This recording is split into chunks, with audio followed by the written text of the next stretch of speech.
Hello, hello, hello. There it is. You guys hear me more? Okay, good, because if you did, that would something wrong, because it actually is not projecting my voice at all. It's just recording it. So, anyways, I know someone asked me that a couple weeks ago. They're like, you guys talked about your mic not being on, and I couldn't hear you anymore. I was like, yeah, it's because it's not actually for you. It's like, you know what I mean? So anyways, again, guys, thank you guys for being here tonight. And we're going to get into God's Word pretty quick here. We're going to be in 2 Samuel chapter 11. 2 Samuel chapter 11 in I've entitled the message tonight, A Scandalous Staycation. A Scandalous Staycation.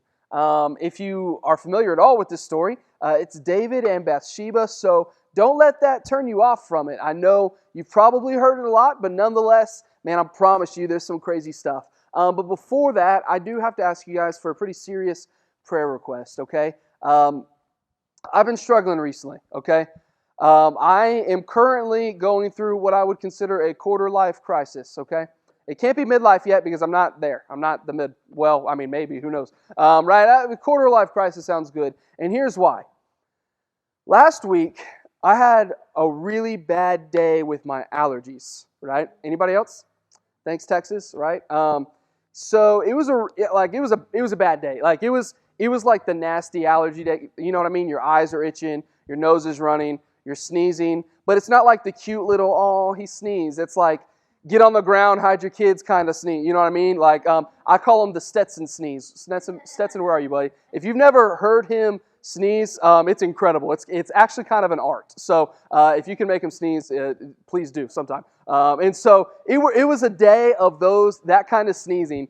And so, for fun, we went to Uncle Julio's that night. Oh no, we were taking your mom to birthday dinner at Uncle Julio's. Well, I'm a mess, okay? I'm losing it. And so I'm sitting there at Uncle Julio's, never been there before, and you can just tell, like, I'm struggling, right? I keep sneezing over and over. The fajitas are going by, like, sizzling, and it's, like, just, like, married with the sound of me sneezing again and again and again. And it's one of those things where, like, stupid COVID, man. You know, you can't go outside and sneeze nowadays because everyone's going to give you the eyes. You know what I mean? Like, yeah, they're going to be like, should you be out here right now? And so, like it was one of those things where, like, I felt pretty judged, low-key, actually probably high-key. Like, everybody knew it, you know what I mean? Like, everybody's like, this dude is sneezing a lot. And I was like, guys, it's just allergies. I'm fine. Well, that wasn't the problem, okay? We ate fajitas, hallelujah, praise be to God, they were amazing. And the sneezes ended the next day. I woke up and I felt fine. But here's the problem. It wasn't the next day. It was the day after that, and the day after that, and the day after that. I felt like I had been hit by a truck. And I was like, dude, why do I feel this way? I haven't worked out like this decade. You know what I mean? Like why is my body so sore? And you know what it was? It was from sneezing. Like I would like turn my body the next week and it was like all of my body was like, felt that. Like it was from sneezing. And I'm like, dude, this is not right? Like if I'm that sore from sneezing, it's just that. So it's kind of plunged me into this thing, quarter life crisis. I'm calling it. I'm like, dude, I am the old person that teenagers make fun of, and that's okay. You just have to embrace it. And so that has absolutely nothing to do with anything tonight. I just thought I'd share with you how absolutely pathetic I feel for being sore over sneezing. So you're going to get there, and I'm going to laugh at all of you one day. So anyways, we're going to be in 2 Samuel chapter 11. 2 Samuel chapter 11. Some of you guys know, we have been working through a series called Beginner's Guide to Destructive Dating. And the entire purpose of this series is really not to tell you how to destroy your relationships, but to tell you, hopefully, the opposite of how to make them stronger, how to be better. And again, guys, these don't just apply to dating. They don't just apply to romantic relationships. You could really apply them across the board, and I promise they're gonna destroy something. And so, over the past 2 weeks, we looked at the life of Samson. Alex, throw this next slide up. This was week number 1. We discovered this by looking at the life of Samson. If you want to destroy all of your relationships, first thing you need to do is you need to sacrifice spiritual depth for superficial desire. Throw away all concern about where they're at spiritually and just go after what they look like, pretty much. That was Samson. Secondly, ignore all godly counsel. Thirdly, consider your mistakes beyond the grasp of God's redemption. You do these 3 things, you're on a pretty clear, easy path to destroy your relationships. Next week we looked at Samson again because this dude is just a textbook example of disaster. And so we found that we also, if we want to continue that destructive, those habits, we have to never learn from our past mistakes.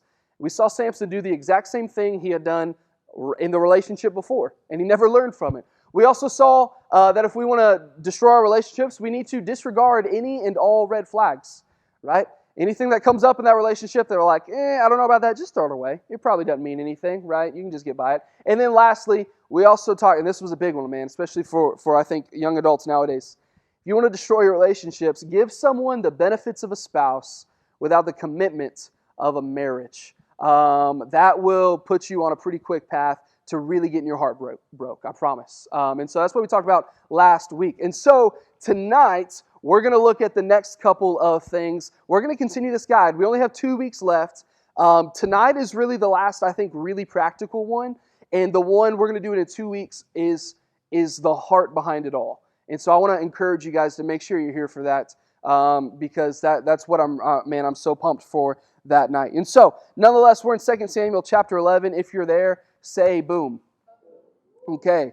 I like the woo too. That works. I'm not going to hate on the woo. So we're going to be in 2 Samuel chapter 11. Let me catch you up. I'm not going to give you the history of Israel here. Bottom line is David is now king. He's been king for a little while, and things are going pretty great. That's a pretty good summary so far. There's been some conflicts with the Assyrians and stuff like that, but nonetheless, David is king when we arrive in 2 Samuel chapter 11, and it all falls apart pretty quickly. And guys, listen. Some people say the scripture is boring. Dude, not this passage. There's everything, man. There's scandal, there's murder, there's deception. It's all here, man. Everything is here in this passage. And so here's what I want to encourage you to do tonight, guys. I know, again, you've heard this story. You're familiar with it. You've probably heard a pastor preach about it 1,000 times. I want you to disregard that. And I want you to read this story with me tonight like it's the first time you've heard it. I want you to just pay attention to it and let it amaze you, some of the decisions, and I promise the Lord will use it to work in your life. And so as we go throughout tonight, just to kind of help us keep the story, I'm going to give you just a few little quick narrative outlines. It's not technical, it's not deep, just some things to kind of keep the story flowing, just so we can see how it's working out in the Scripture. So the first thing I want to point out tonight, in verse number 1 through verse number 4, is we find this. We find a rooftop romance. Everybody say, "Aw." A rooftop romance. Look at verse number 1. And it came to pass after the year was expired. It's a funny way to put it. It's not like it's a bottle of ketchup or something. The year was expired at the time when the kings go forth to battle, that David sent Joab and his servants with him and all Israel, and they destroyed the children of Ammon and besieged Rabbah. But David tarried still at Jerusalem. So I want to point out a few things about this verse. The first thing is that first phrase where it says, after the year had expired, at the time when kings go out to war. That just gives us a hint of when all of this is happening. And essentially, here's what's happening, guys. It is happening in the spring. And that's really just a historical note for us, because here's what we know. It was customary for kings to make war against their enemies after winter.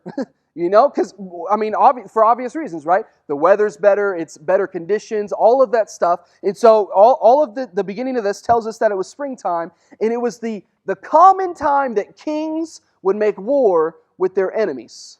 Now, that doesn't mean, listen, y'all, that doesn't mean that the king went every time. It means that the king was sending armies, right? This is the time where the conflict would always rise to a greater degree, right? Here's what's interesting to note about it.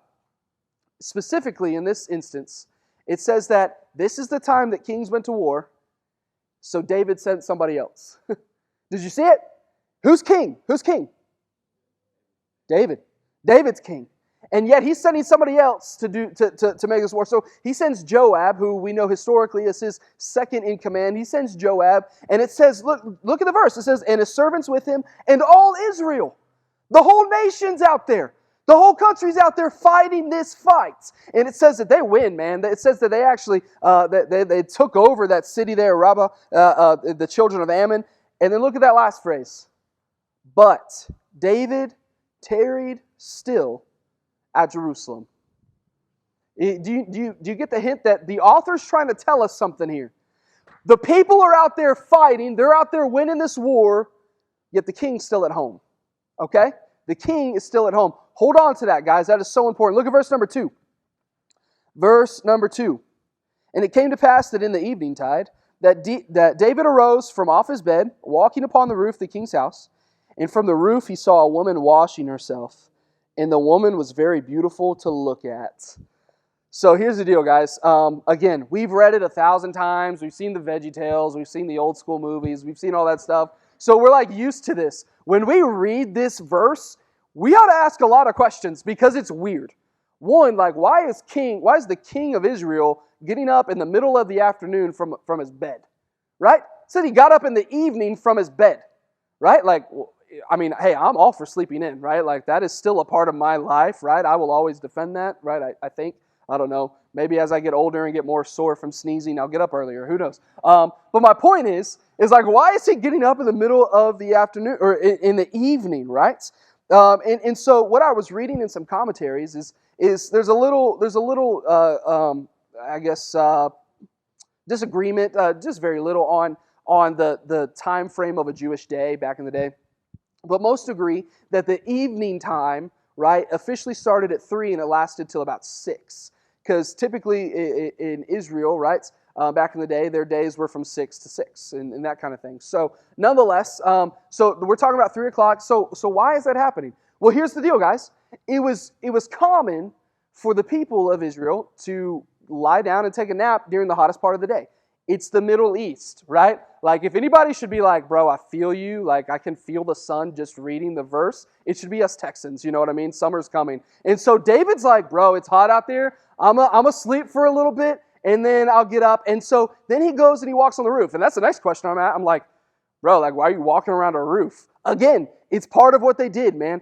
They would get up from these naps in the afternoon when it was the hottest part of the day. And then they would go out on the roof when it got cooler. And this breeze, the rooftop breeze, they would stay out there for a little bit and they just kind of hang out. See, in our day and age, a roof is like literally just like a protection. Not back then, dude. It was important space. They did a lot of stuff on the roof. And so David is chilling out there. And then the next question is like, well, how in the world could he see a woman bathing from the top of a roof? Now, we don't know where she was at. Most likely, she was obviously somewhere public, relatively public. Keep in mind, he's on a palace, so he's going to have quite an advantage of the city. But nonetheless, here's the deal, guys. They didn't have bathrooms, right? They didn't just walk into a restroom and take a shower, right? So a lot of times they had public places where they would go, or they also had these bowls that you could stand in. They actually had a little spot for your feet, and you would wash yourself there, at least to get by until you could go down to whatever public or like river, whatever it was. And this was common. And so Bathsheba was there, can we just pause and say, how ironic is it that her name starts with Bath? You know what I mean? Like, and the whole story is like centered around that. I was like, I couldn't get that out of my head. And so Bathsheba is up there and she is washing herself, and David sees her. And the next thing we know is it says that she is beautiful to look upon. So you got to picture it, guys. Well, don't picture it all. Let me take that back. Picture most of it. David's up there on the roof, right? And he's like, man, it's hot out here. And he's looking around and he sees her. And he's like, y'all stop it over there. And he's like, dang. He's like, that woman is, I'm pretty sure it's in the Hebrew. He said fine. That's what he said. He said it just like that. He said that woman is fine. And so check out what happens in verse number 3. I think that's where we're at. We're only 2 verses in. Okay, verse number 3. And David sent and inquired after the woman, and one said, is not this Bathsheba, the daughter of Eliam, the wife of Uriah the Hittites? So here's the deal, man. David sees her and he's like, find out who she is. I appreciate this because it at least to an extent, because it shows that even the king himself needed a wingman. You know what I mean? He's like, I'm not going to go find out, but you go get her number for me. It's that kind of thing, right? He's like, hey, go find out who she is and come back and let me know. And someone stood up and they're like, hey, I know who she is. That's the wife of Uriah the Hittite. That's his wife, right? So, I mean, based off that sentence alone, things should already be off limits, right? As we're going to see, apparently they're not for David. And so here we don't know a ton about Uriah. We know that he was a Hittite, right? Hence the verse, which means this, guys, that he wasn't part of the people of Israel, but he had most likely converted both in customs and in religion, because what we do know about Uriah was he was one of David's mighty men. Have you guys ever heard of the mighty men? Dude, yeah, go read about the mighty men. These are warriors. They were some pretty impressive guys. You can read about them in 2 Samuel. I think I actually put it down. 2 Samuel 23 and 1 Chronicles 11 if you want to. These guys, they do some crazy cool stuff. So if you want to read about some awesome stuff, go check that out. And Uriah was one of these guys. He was one of David's mighty men, meaning this, that he was a warrior.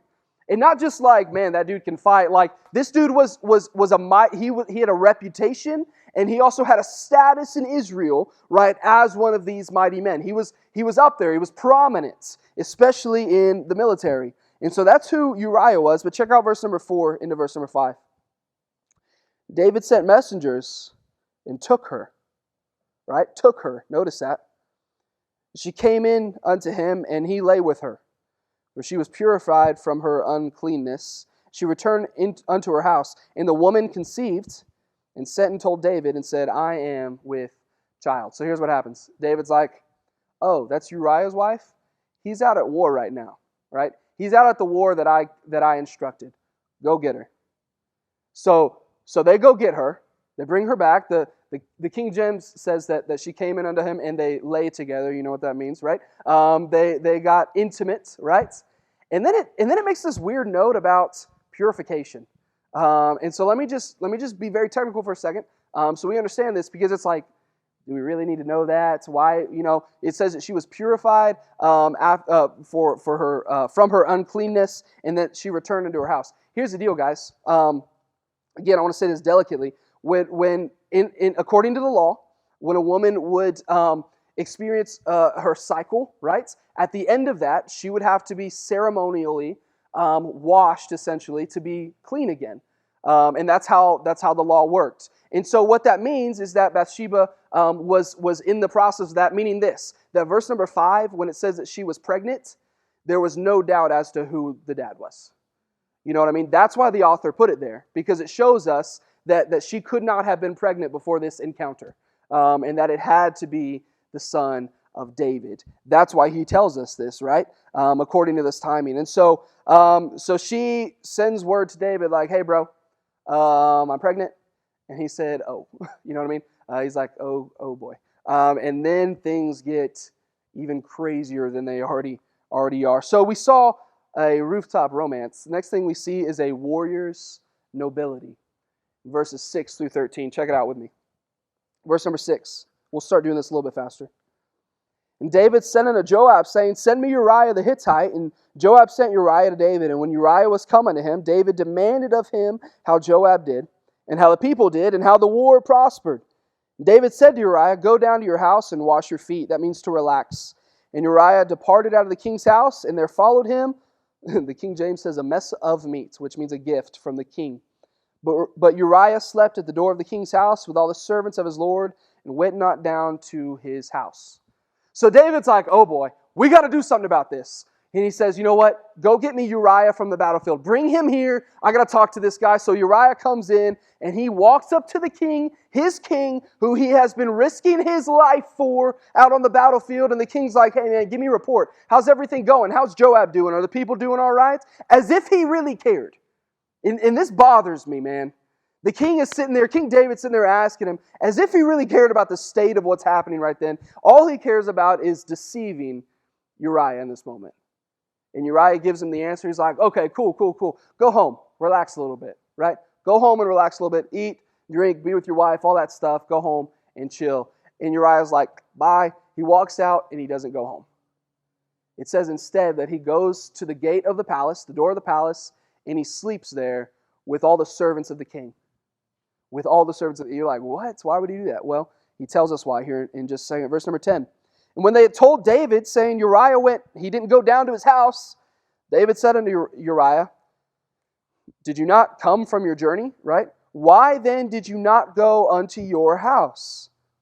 Verse 11. And Uriah said unto David, the ark and Israel and Judah abide in tents. And my lord Joab and the servants of my lord are encamped in open fields.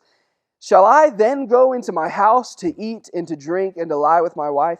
As you live and as your soul lives, I will not do this thing. David's got to really hate him at this point. You know what I mean? So David's like, hey, why didn't you go to your home? Why did you sleep here overnight? Why aren't you there? And Uriah says this. He said, look, man.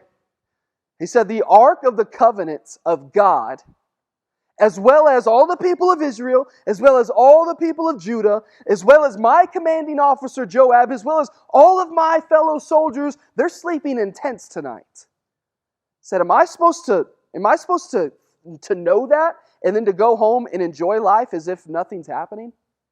He said, King, I can't do that. Right?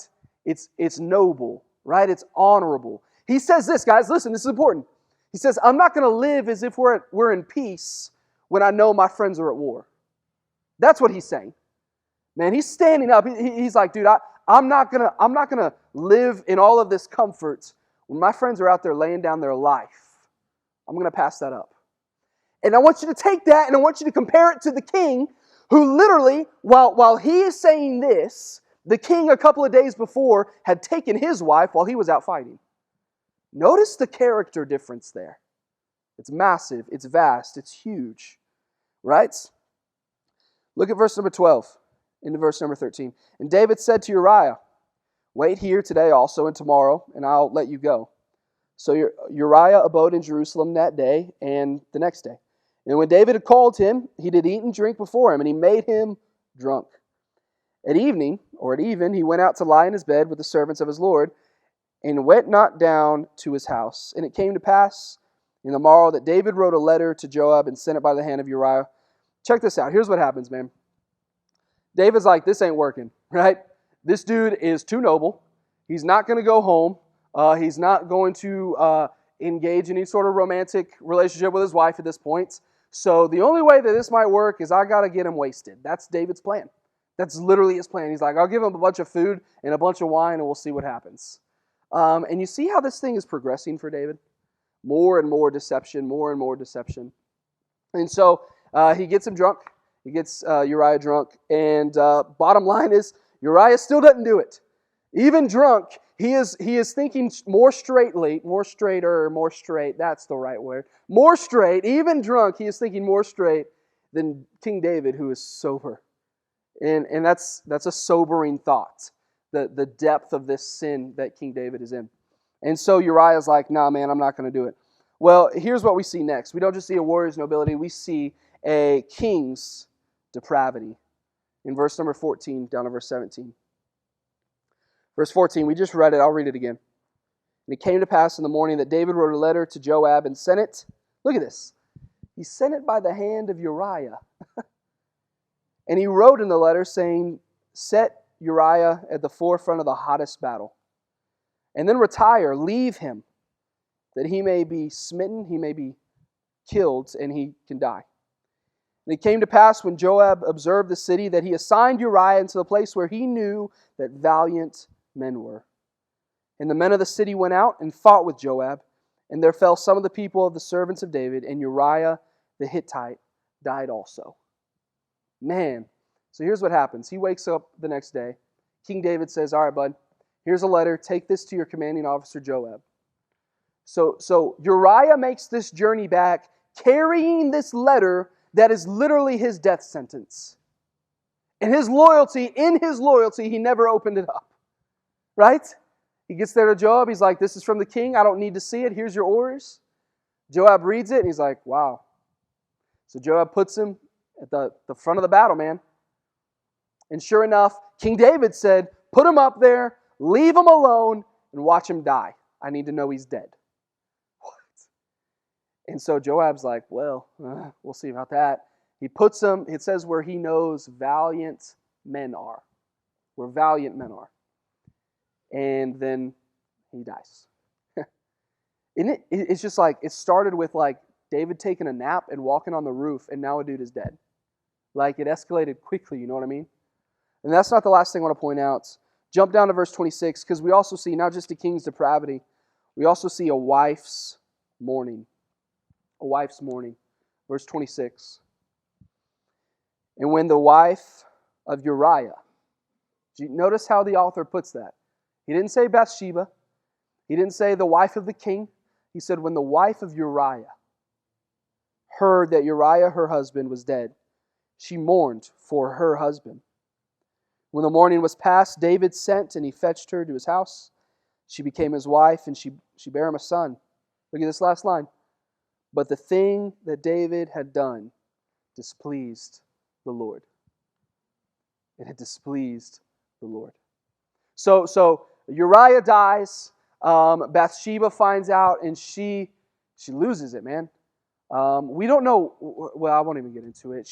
All we know is, man, sincerely, guys, her heart was with Uriah. We know that to some extent. And she loses it. And she mourns, rightfully so. And David gave her time to mourn. And once she was done mourning, David said, all right, now come to the palace, be my wife. And that's how you'll spend the rest of your days, is my wife, raising this son that we had in secrecy. And that's where we're stopping the story tonight. Now the good news is that's not where the story ends. It actually gets a little bit worse before it gets good. God does redeem it, but it does get pretty brutal. They lose that son. That son doesn't live, and it tears them apart. Not only that, God sends a prophet to David and is like, hey bro, you're guilty. Like there's a reckoning coming in David's life. And I want to encourage you to read that at some point. But as we've said every week so far, and I think perhaps I feel this one to a different depth because of the betrayal and the deception and just the heartbreak in it. Is this not heartbreaking to read about?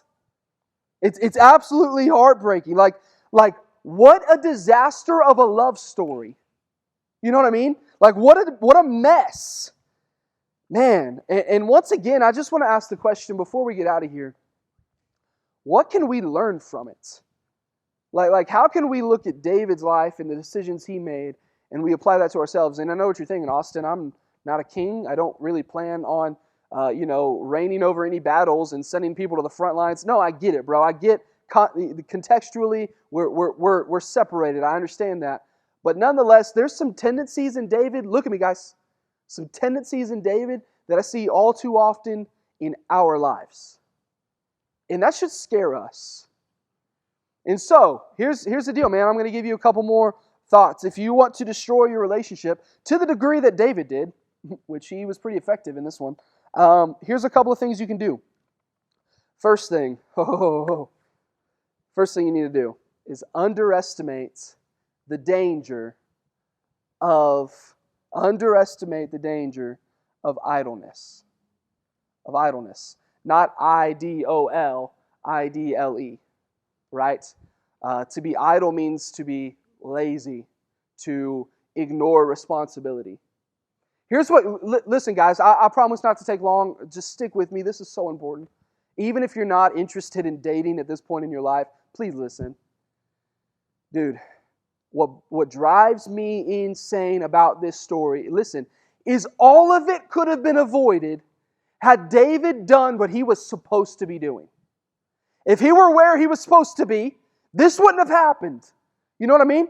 It was the time when kings went to war. It was the time when leaders stood up and they led their men. Now listen, man, I'm not saying David had to be there the whole time, but we do know this. David was a warrior. Go read 1 Samuel. Go read the stuff that he did. David was a warrior. And he doesn't have to be in every battle. And I would assume as the king, they probably didn't want him in every battle. But he should have been there leading his men. He should have been there strategizing. He should have been there. He should have been so concerned. He should have been as concerned as Uriah was about his own army. Isn't that crazy? That the dude, he just stole his wife, right? That this guy was actually more concerned about the state of his nation than David was. David had disregarded his responsibility. And in the boredom that followed, he fell into this. That's what happened here. And it breaks me, man. It's called idleness. And again, it means laziness. It means inactivity. To be doing nothing when you're supposed to be doing something. And it's dangerous. It's dangerous. And the truth is, it's dangerous not just in dating. It's dangerous in general. It's dangerous for your spiritual walk to be idle. Say, Austin, why? A couple of reasons. I don't have them on the screen. But here's a couple of reasons. The first one is this. Because idleness, listen to me nice and clear, idleness gives temptation opportunity. Idleness gives temptation opportunity. You know what I can honestly stand here and not be ashamed to say? Because I know I've had conversations with a lot of you guys and you're in the same boat. You know what I found about pretty much every young adult who's struggling with some sort of sin or temptation? It is always worse when you're bored. Listen, guys, let's just be transparent right now. It is. I want you to think about your own life. The thing you struggle with most, when is it most difficult to fight against? The odds are when you're not occupied, right? When you're kind of just wasting time, you're not really doing anything, right? We aren't busy, we aren't occupied.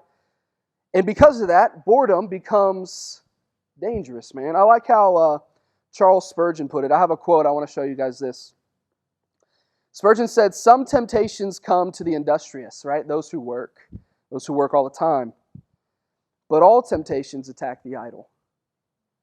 I want you to think about that. Some temptations come to the industrious, right? Just because you stay busy doesn't mean you're going to avoid temptation. But when you don't stay busy, you have to face a whole lot more temptation. That's the point of his statement. And let me summarize it by saying this, guys. Temptation is most prominent when we are most bored. Think about that. Temptation is most prominent when we are most bored. And that's what led to this whole thing, this idleness of David. When he didn't do what he was supposed to, when he neglected his responsibility. And it's dangerous, man, because idleness gives temptation opportunity. But that's not the only thing. Listen, guys. Idleness also robs us of effectiveness. Yes, it gives temptation opportunity, but it also robs us of effectiveness. Idleness, listen, by its very nature, it's in its very nature to disregard responsibility. And the truth is, we can't get done what we need to get done when we choose to sit by and be idle. And that was David's problem. So I know the question becomes, honestly, Austin, where are you taking this thing? Where are you applying this? A couple of different ways. Let me apply it to relationships for a quick second, since that's the series. But then I want to bring it full circle, because I know that that's not where we're all at tonight. Here's the truth, man. So many young adults, listen, are entering relationships not because they are really seeking a spouse or someone to live on mission with, but because they feel bored and need something to fill their weekends and their Instagram stories with. It happens, dude. We enter relationships because we feel like, well, I'm not doing anything else with my life right now, so let's try this out. Right? I can't tell you how many conversations I've had about that. Listen to me, guys. Here's the truth of it. Dating isn't for the bored. It's not. If you're bored and you're looking for something to consume your time, go play frisbee golf, okay? Go do anything. Don't enter a relationship with someone, make yourself vulnerable, break their heart, hurt yourself, hurt your purity, your relationship with the Lord in the meanwhile, just because you're bored, right? Like it's not worth it. Now, that's not me telling you not to date, man. Date. Just date well. Do it for the right reasons. Don't do it because you have nothing else to do. Because I promise you, listen to me, I've been thinking about this all day. I probably won't even say it right. But romance motivated by idleness never brings fulfillment. So listen to that. Romance motivated by idleness never brings fulfillment. Because you're just looking to fill a time slot. You're not looking to invest. That's not the only thing, man. Even past that, here's the one that really kills me. And this was David's problem. So many people I know are entering relationships when personally there is a lack of discipline or an idleness in their life. And I want you to think about that for a second. So many people are entering relationships while simultaneously ignoring their spiritual responsibilities. I see it all the time, dude. I see it all the time. Someone walks into this place, their life is not what it should be. They're not walking with the Lord the way they should be. They get in a relationship and they're gone. Because the truth is, they weren't being faithful to what they knew they should be. And so that's the worst time to start a relationship. So stop trying it. I'm not telling you got to be perfect. I'm not telling you got to figure it out in order to ask somebody out. I'm telling you that you ought to be striving to know God more every day. And until you're at a point where you are spiritually being faithful, don't enter a relationship. I know that's hard to hear. But I promise you it's going to save you heartbreak. It will. Take care of your soul and your relationship with Jesus before you enter that. Because the truth is, listen, man, and this is the full circle thing, whether you're dating or not, listen, y'all, you have a mission. If you're in Jesus, you have something to do. There's this thing called the Great Commission, and it ain't done yet. And the truth is, right, that we have purpose. We have what we're looking for, so you don't need to find some relationship to fill that void. Man, focus on what God has called you to, and let Him give you somebody. Like, come on, dude. Seriously. Man, I don't know, man. Here's what I'm getting to. If you're not being faithful to the mission, by serving your church, by investing in people, by growing in your walk, listen, then don't start dating yet. And here's why. The correction for spiritual idleness is never more distraction. That's the whole point, man. The correction for spiritual laziness is never more distraction. And again, guys, I'm not telling you got to have it figured out. You got to be like status quo perfect, picture perfect Christian. I'm just telling you, man, if you know that your walk with the Lord is not where it needs to be, fix that. And then move on past that. So the first thing we see, and that was the longest one, was, next slide please, was underestimate the danger of idleness. And secondly, guys, blatantly disregard all boundaries. This was a pretty big deal for David once we find out. What amazes me about this, guys, and listen, I'll be done pretty quick, is how quickly David crossed the line that he should have been nowhere near. You know what I mean? Like how quickly he was crossing lines, he was jumping over boundaries that really he shouldn't have ever been close to. You're like, what kind of boundaries? Well, a couple of them. The first one I think of would be his mental purity, right? His mental purity. When David was up on the roof and he saw her bathing, listen, y'all, he knew what he should have done. All of us know what he should have done. Turned away, right? Turned away. Sure, he didn't know at that point whose wife she was or anything like that, but none of that should have mattered, right? And listen to this, guys. David stared when he should have turned. And the truth is, he may have not been able to avoid the first glance, but I promise you, he was totally in control of the second one. And that was a boundary that he way too quickly jumped over. That mental purity. But it wasn't just the mental purity, that personal boundary. There was also the social constructs. Did you notice how David didn't even hesitate when they were like, hey, this is Uriah's wife. And he was like, go get her. He's away at war. What? This is David, dude. This is the dude who wrote most of the Psalms, who did all this incredible stuff for the Lord, who was known as a man after God's own heart. And he didn't even hesitate when he's like, go get that dude's wife for me because I want her. How quickly he crossed that boundary. And listen, guys, my point is this. When you disregard these boundaries that God instills, whether they're personal, whether they're social, whether they're spiritual, whatever it is, you are headed towards destruction. That's how it works. And I was thinking about it today, man. I was thinking about it like this. Have any of you guys ever been to the zoo? Anybody? Just me? I still love the zoo. It's still my thing, dude. And I remember as a kid, right, I grew up me and Alex, right, our family grew up in, they didn't grow up. Me and Alex grew up in Florida. And so the closest zoo to us was Animal Kingdom at Disney World, right? And so that's where we would go to do the zoo thing.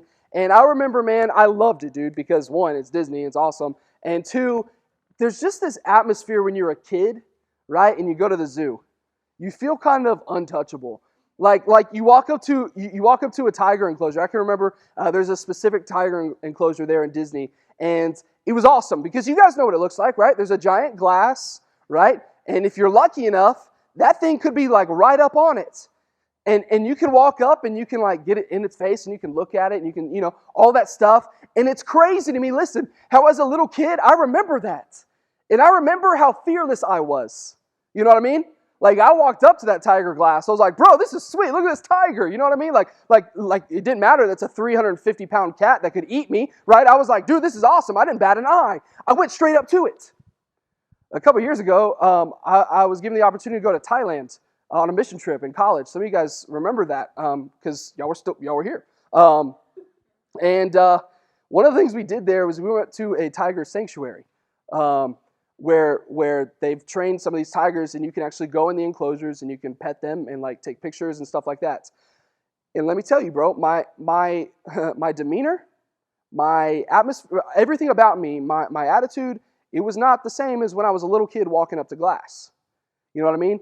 They open up a big enclosure and you see a 350-pound cat that's like swinging at a branch or like opening its mouth and you see its teeth and you're like, no, right? And everybody, I remember the person was like, hey, who wants to go first? And everybody was like, they looked at me and I was like, no, please no. But I didn't like verbalize that. I was like, yeah, whatever. So I walk in there. Listen, guys, it's terrifying. Absolutely terrifying. To walk in there behind this giant cat, to reach down and touch it, and you're just like, right? Like, you don't make any sudden movements. You don't do anything. When I go to the zoo, I see people like making faces and dancing in front of that. Like, why is it different? Why is it different? Why were the two experiences different for me? Because one, there was a piece of glass between us. And even though I may have been just as close, I knew that that glass was there and it would protect me. Because here's the truth, guys. I knew that that tiger had a boundary. And that boundary was my security. It was my safety. It was my confidence, you know what I mean? Like I knew whatever it tried to do, like, hey bro, you can't come at me. That's a boundary. And I knew that that boundary provided me safety and it provided me confidence. And I think we look at boundaries when we have these discussions in the wrong way. They're not there to keep us, right, to just keep us out of things. They are. But more so, they're there for protection, for safety. Listen, man, that's the same thing with these boundaries that God gives us, whether it be through His Word, through His people, whatever it is. These boundaries, this layout for dating, for relationships, for life. He gives us this as a source of security and confidence. Right? If for us to disregard that, it's not just stupid, although it is that. It's dangerous. It's destructive. So my plea is simply this, guys. Know your boundaries. Know the boundaries of God's Word. Know how far you should and could go. And never get close to it. Not because it's going to take away joy, because it's going to supply you peace. And it's going to protect you, because that's how God designed it. Seriously. David totally disregarded all boundaries. And then lastly, and I'm done, I promise. Thirdly, ooh, my voice just cracked. That was fun. I'm yelling too much. I need to calm down. Thirdly, not just underestimate the danger of idleness or blatantly disregard all boundaries, but you also need to cover up what you should confess. Cover up what you should confess. Last but not least, David also showed us that if you want to destroy your relationships, just cover up what you should be confessing. Because here's the truth, man. It amazes me the depth and the degree that David went to try to cover up this sin, this mess up.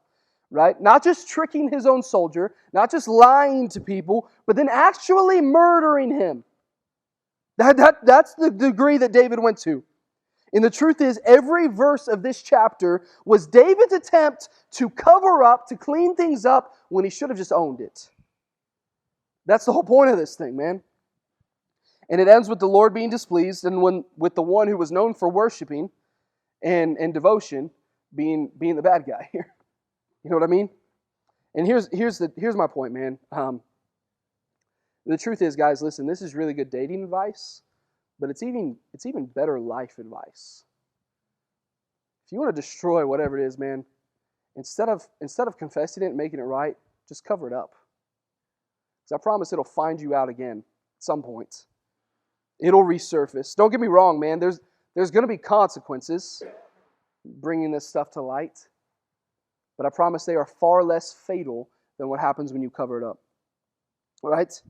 And here's what I know, man. Some of you in here tonight, you're there. And maybe it's not even in regards to dating. Maybe it's just your own life.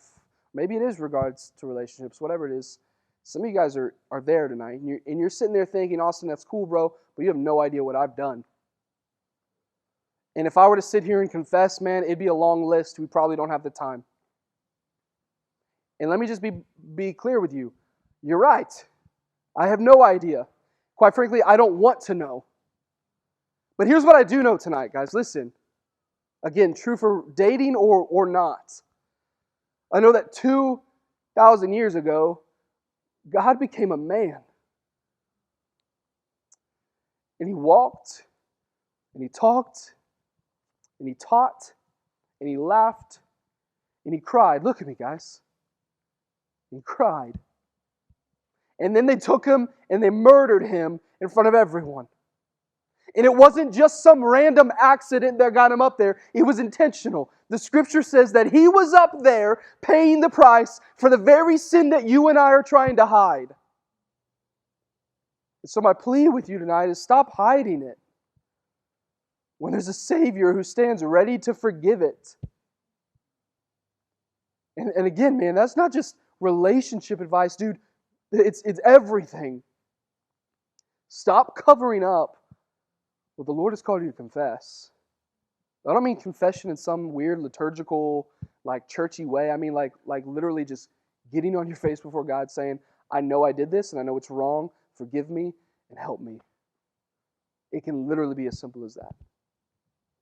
But until you do, guys, listen, you're always carrying around this baggage of covered up sin, and it's destructive. And it's going to impact how healthy your dating relationships, your friendships, your family relationships, it's going to impact that unless you deal with it. That's